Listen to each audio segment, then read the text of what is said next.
আসসালামু আলাইকুম ওরহমতুল্লাহ।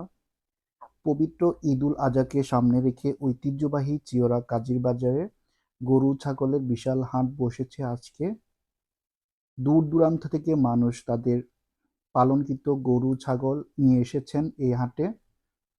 সরকারি বিধিনিষেধ থাকার কারণে এই বছর চিওড়া হাই স্কুল মাঠে গরু ছাগলের হাট বসানো হয়নি, অর্থাৎ মূল বাজার এবং মাদ্রাসা এবং চিওড়া হাই স্কুল কলেজে যাতায়াতের রাস্তায় গরু ছাগলের হাট বসেছে। প্রচুর মানুষের সমাগম এবং প্রচুর গরু ছাগল আজকের বাজারে উঠেছে।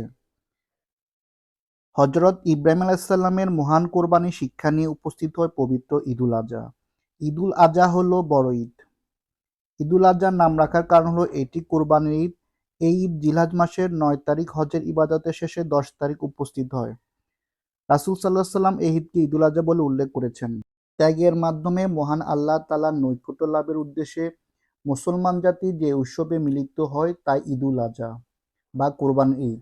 এই কোরবানির ঈদকে সামনে রেখে বাজারে প্রচুর গরু ছাগল সমাগম ঘটেছে। বেশ কয়েকদিন বৃষ্টি হওয়ার কারণে মাঠের চারপাশের রাস্তায় প্রচুর পরিমাণ কাদা জমে গেছে, যার কারণে মানুষের অনেক কষ্ট হচ্ছে। সবাই ভালো থাকবেন, সুস্থ থাকবেন। এই পর্যন্ত, আল্লাহ হাফেজ।